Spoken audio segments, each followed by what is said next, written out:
Bismillah. Assalamualaikum warahmatullahi wabarakatuh. Untuk pembelajaran pendidikan Islam tahun 5 kali ini, kita akan belajar bidang ibadah dalam tajuk Tayamum. Standard pembelajaran 4.1 merumus dan mengamalkan konsep tayamum dengan betul secara beradab. Standard kandungan 4.11 menerangkan pengertian tayamum. 4.12 menerangkan sebab-sebab yang mengharuskan tayamum. 4.13 menjelaskan rukun dan sunat tayamum. Jangan lupa untuk subscribe channel Cikgu Akmal untuk sesi pembelajaran seterusnya. Objektif pembelajaran adalah seperti berikut. Pertama, menjelaskan konsep tayamum dengan betul. Tahap penguasaan 2. Yang kedua, menyatakan sekurang-kurangnya 3 sebab yang mengharuskan tayamum dengan tepat. Yang ketiga, mengaplikasi cara tayamum dengan betul. Tahap penguasaan 3.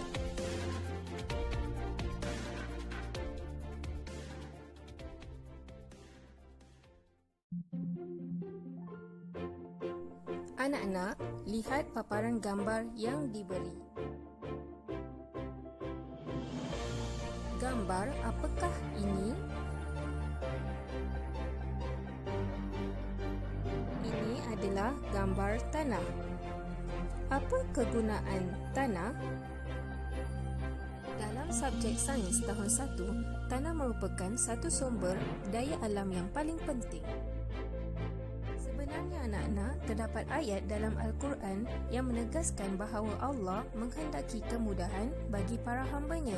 Di dalam surah Al-Baqarah ayat 185, Allah menghendaki kemudahan bagi kalian dan tidak menghendaki kesulitan untuk kalian.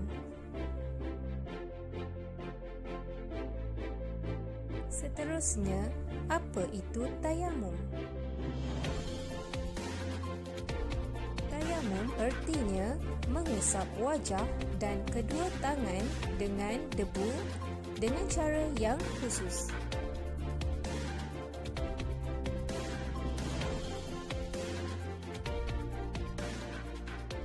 Dalil disyariatkan tayamum ialah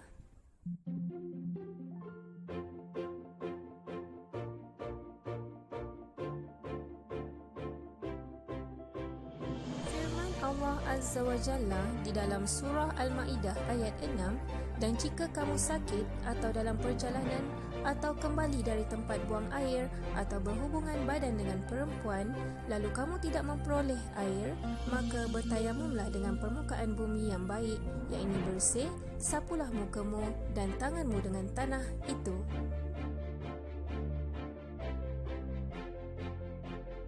Sebab-sebab tayamum.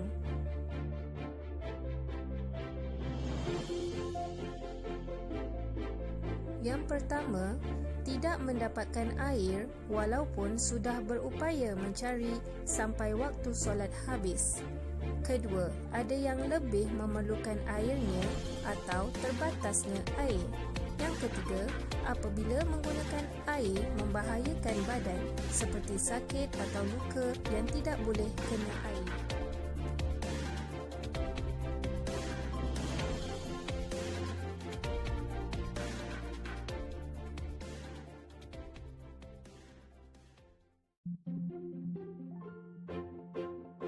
Cara tayamum.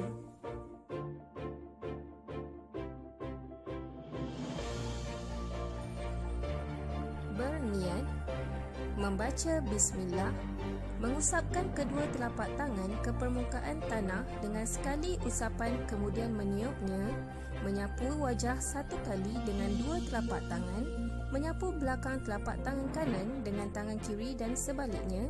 Bahagian tangan yang diusap adalah bahagian telapak tangan sampai pergelangan tangan sahaja, tidak sampai siku seperti pada saat wuduk.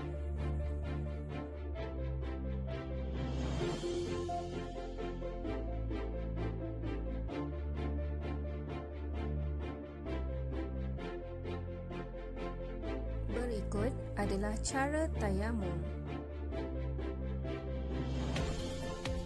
Tepukkan kedua tangan atau telapak tangan atau tanah atau pasir yang suci. Tiup telapak tangan atau tepuk satu kali untuk mengurangkan debu yang menempel di tangan.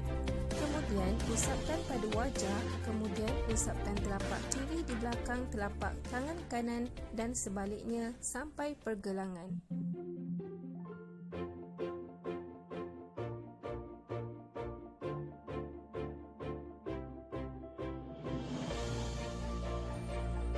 Anak-anak boleh rujuk ilustrasi gambar yang diberi bagaimana cara bertayamum dengan betul.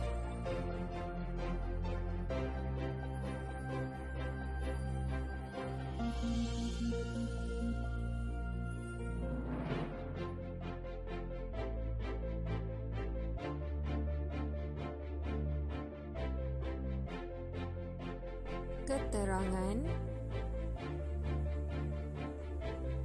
Bahagian tangan yang diusap adalah bahagian tangan yang dipotong pencuri, iaitu hanya sampai pergelangan tangan sahaja. Hadis riwayat Bukhari dan Muslim daripada Ammar bin Yasir radhiyallahu anhu bahawa dia berkata, saya pernah mengalami junub dan ketika itu saya tidak mendapatkan air untuk mandi. Oleh kerana itu saya pun bergulung-gulung di tanah untuk bersuci dan kemudian saya solat. Maka hal itu saya cerita kepada Nabi SAW dan Nabi bersabda, sebenarnya sudah cukup bagimu bersuci dengan cara seperti ini. Nabi menunjukkan caranya.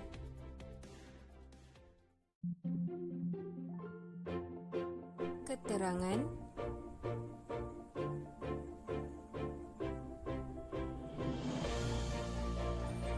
Melakukan tayamum cukup dengan satu tepukan sahaja.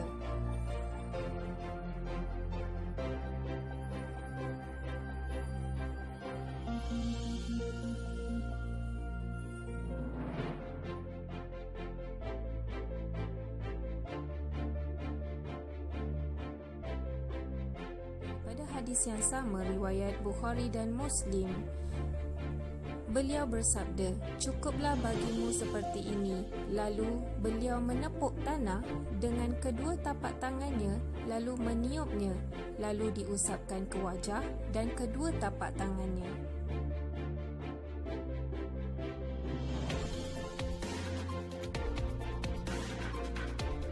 Pembatal tayamum, yakni semua pembatal wuduk kerana tayamum adalah pengganti wuduk. Kedua, adanya air.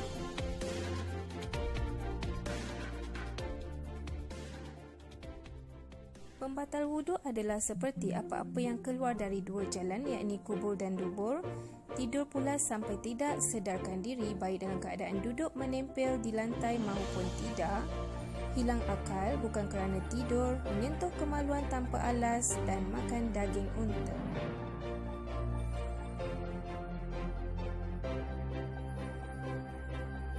Rumusan daripada tajuk tayamum adalah,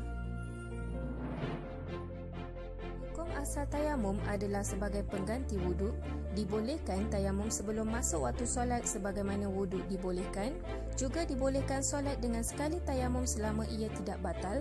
Adapun hadis Ibnu Abbas radhiyallahu anhu bahawa tayamum hanya boleh untuk sekali solat sahaja merupakan hadis yang diriwayatkan Ad-Darqutni, dan Ibnu Hajar Asqalani mengatakan bahawa hadis tersebut sanadnya lemah.